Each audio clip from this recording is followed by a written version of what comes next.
Hello, guys. In today's world, everyone wants to reach the top, but only few work hard to achieve it. I'm sitting here with one of the rising entrepreneur, and for whom I don't think sky is the limit.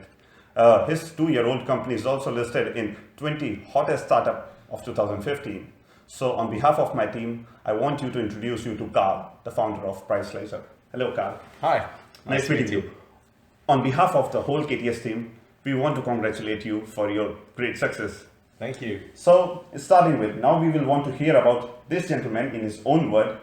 Could you tell us something about yourself, Karl? Yes, so where should I start? I started my first company when I was 16 years old.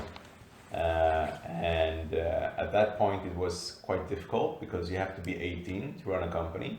But we found some solutions to that.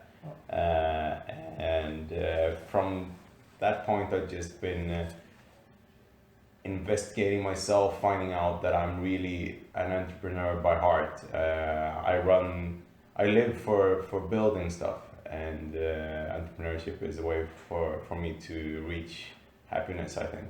That's very passionate. Yeah. Yeah, that's passionate. Okay, so we are here to talk about the Pricelizer. Tell me something about Pricelizer, what it is and how it was formed. Okay, so it all started a couple of years ago when I was running an e-commerce site. Actually, one of the first e-commerce sites that was selling online furniture. And we realized quite early that consumers were abandoning their shopping carts. This wasn't a big problem at that point because e-commerce was still growing in an early stage. But even though it wasn't a big problem, it actually was a problem. And we wanted to minimize abandoned shopping carts. So I invented some methods to sort that out, Okay. which we implemented, and we got some result from that. But the problem kept nagging me. I was really trying to find another way around the problem. Like when you go to school, they teach you that there is one way. There's always one way to do something according to the school and the plan that the school had. And as an entrepreneur, your mind is more set of finding the other ways, the alternative ways. Think outside the box, which is basically what it is, but it's so much more than that. So I started to think about how we could, based on what consumers liked, interact with other stores. So I started to build a second startup at the same time. Wow. Which was about wish lists and integrating integrating wish lists with different stores. Okay. But the time that I needed to run the e-commerce company was just too much. So I stopped the wish list business and focused on the e-commerce site instead. So what was your age at that time when you started with the wish list? I was 23 at that time. Wow.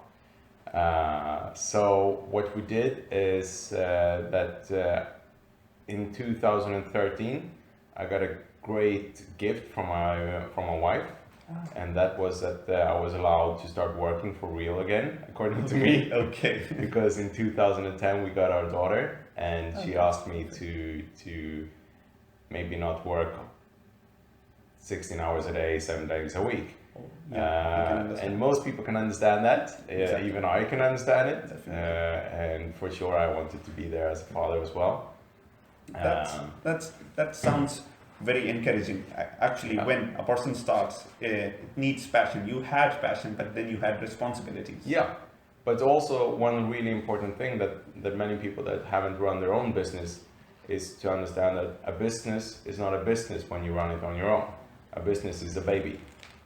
You really take everything on a personal level, and you need to learn how to move away from the baby stage to actually be more business wise and take decisions based on revenue and growth and so on. if business is your baby, can I say that your idea of starting something like Pricelizer was also like your baby? Yeah, of course. Yeah. So if I say that if you want to share this idea to anyone at that point of time, would have you shared that idea?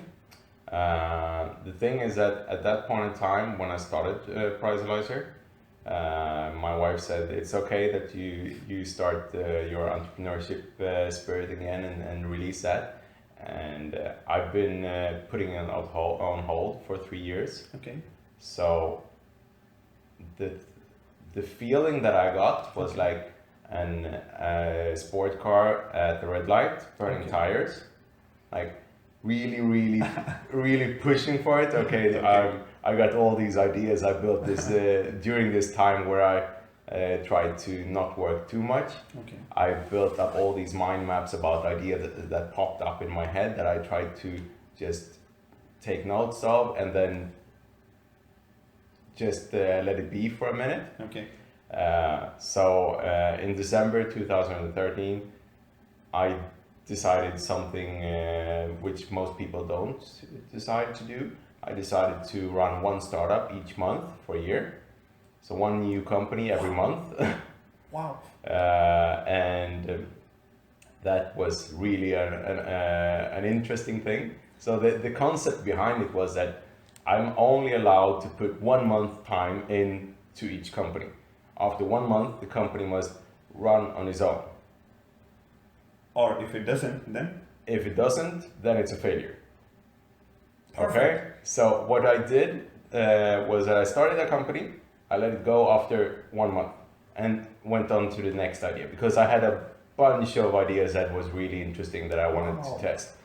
Every month, new idea you had. So after 12 months, the idea was to go back to all these 12 companies and investigate which one that gave the best result.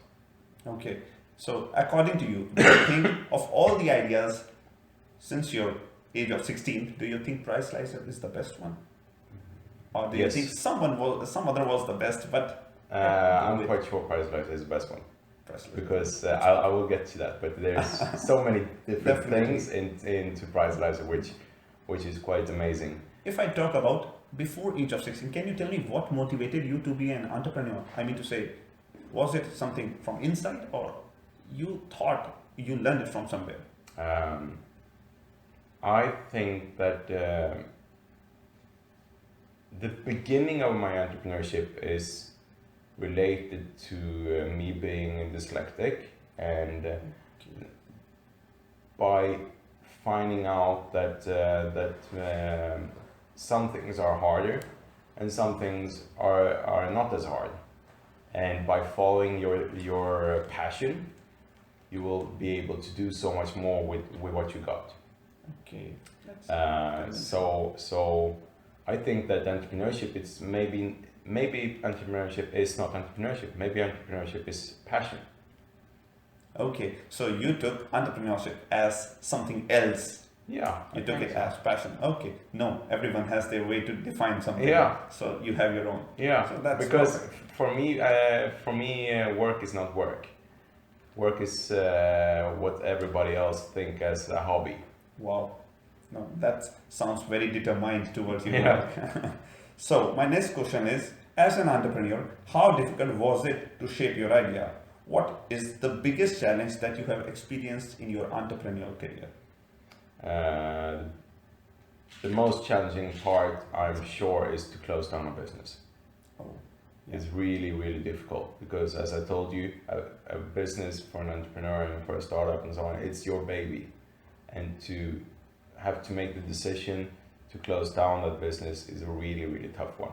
Definitely. But when you do it based on the right decisions and everything, it's something that you really learn a lot from.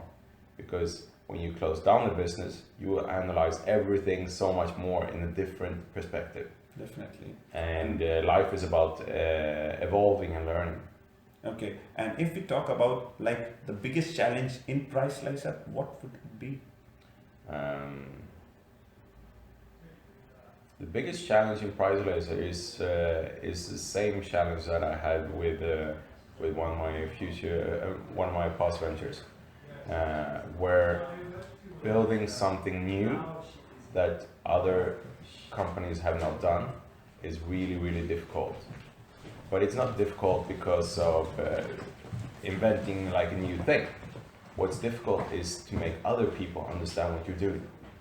Okay. So Pricelizer is a price monitoring solution, and price monitoring solutions is not heard about online. Never. It was But- like price comparing solutions Yeah, were there, exactly. but not price monitoring solutions. Exactly. But it's so obvious for everybody. When they understand it, it's so obvious. Okay, so you monitor the price. But in 99% of the times, everybody relates that to something they know. Okay. So, Like okay, price something, so you do price comparison. No, we don't do price comparison. We do price monitoring. Okay. No, it was like when I heard of the term like automatic price drop alerts, Yeah. it was something very different. And I thought, okay, it's not price comparing. They are telling about something else. Yeah. They are generating some new customer segment. So Yeah. that was wonderful on your behalf. So my next question is that as your company says it is providing a business to business as well as business to consumer solutions.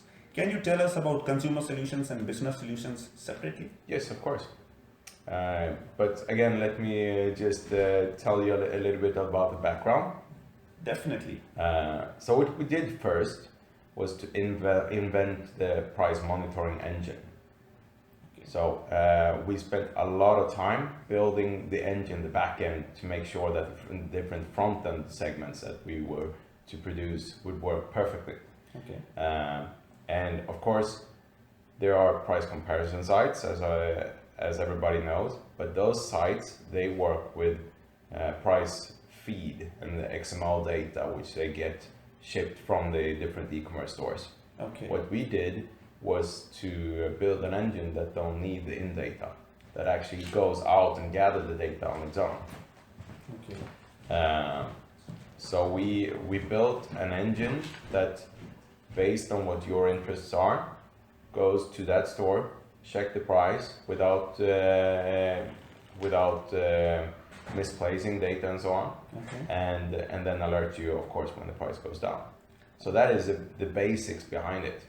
And for this, we built two different front ends, or there's actually a bunch of front ends, but two main front ends.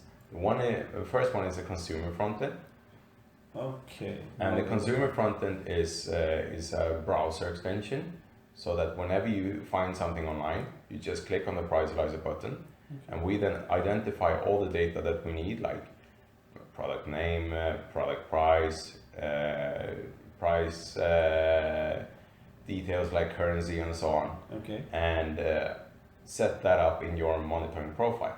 So we create a wish list for you, so to say. But you can of course categorize that and everything within the web app. Okay. So the web app is a second front end for the consumer. Okay. Okay. Something like, I will say, card charging. Yes, exactly. Okay. So that's good. And on the basis of the front end, you decided that this is the consumer listing and this is the business listing. Yeah.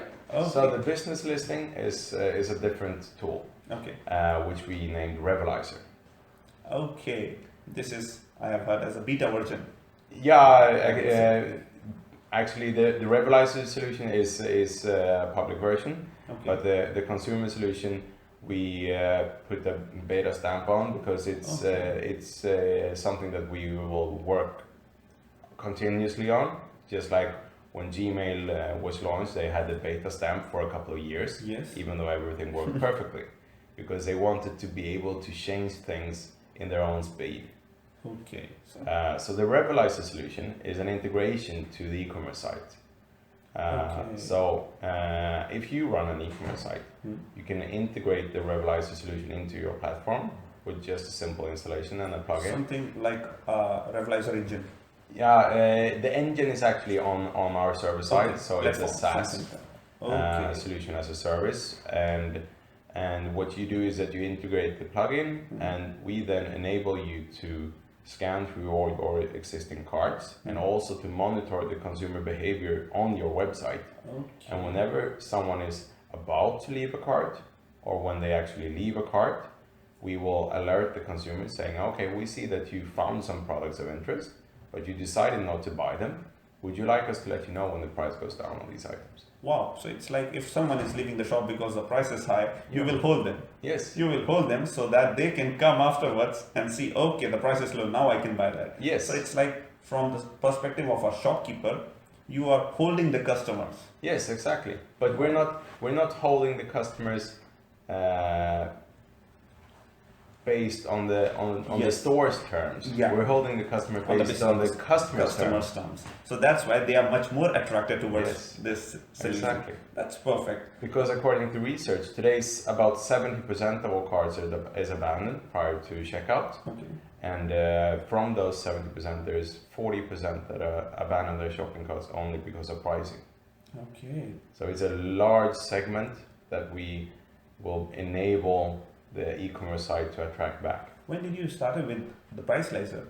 Was your customer segment that large, or you started with something else and now you're at some different place? Our customer segment is actually even larger.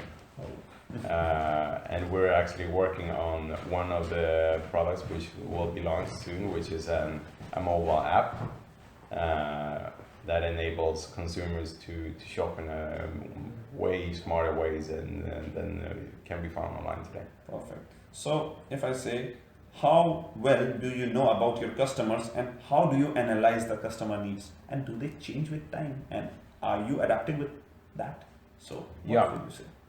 So our customers is the e-commerce sites.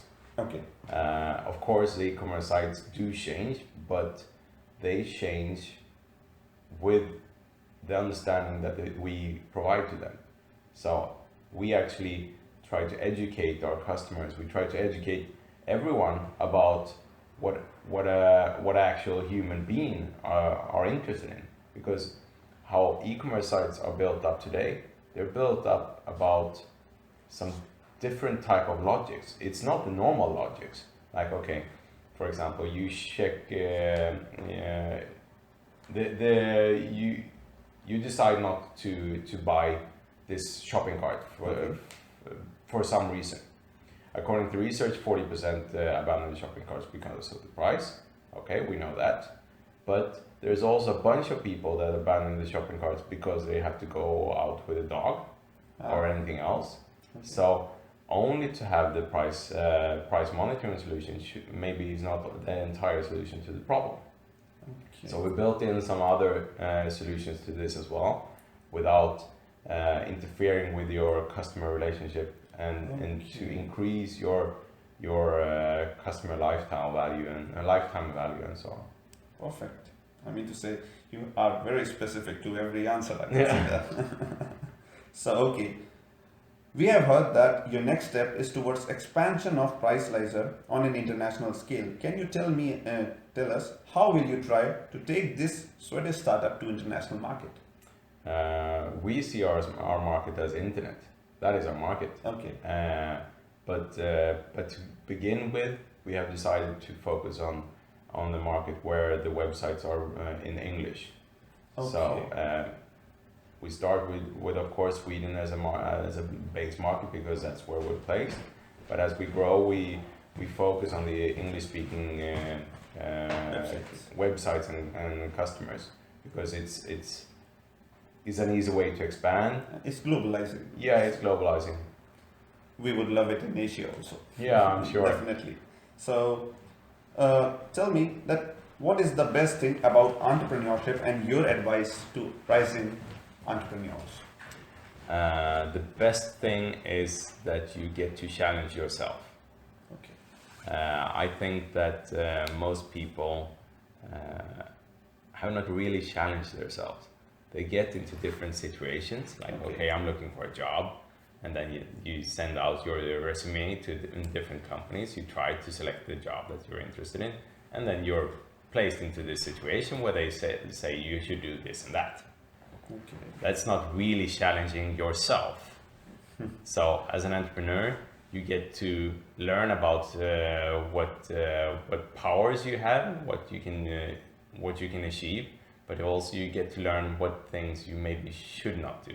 Definitely. And that is one thing that is really, really important for an entrepreneur, to learn about your strengths and your weaknesses. Okay, so it's like you have worked on something very unique, changing the perspective of the customer of like not comparing the prices but monitoring the prices. So what if in future some market arises with same kind of application or same kind of platform? So how will you tackle that situation? The thing is that we put down about 38,000 development hours, so we did some work. Okay. But of course, when we see a competitor, they will most probably have copied what we've done in terms of what they think we have done. Okay. But in the back end, they have no idea about What what we actually have produced. So, So I'm not so worried about that. But of course, if there's a large player, like for example, if Google were to be releasing a similar product, okay. they would have much more possibility to push out marketing. Yeah. And by doing that, they can take parts of the customer segment.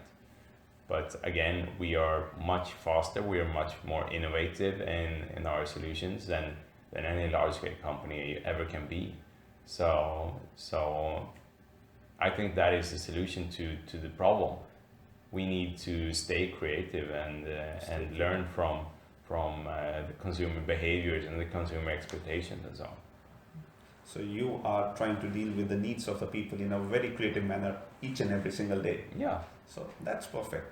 Anyways, these were my questions, and it was a pleasant meeting with you, because at this point of time we need someone to teach us from the practical perspective.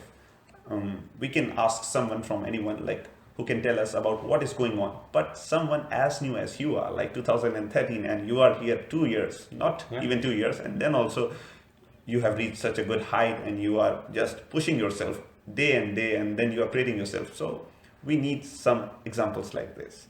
Thank you very much for giving your time, and Thank you. we wish you a very good luck for your future. Same to you. Thank you.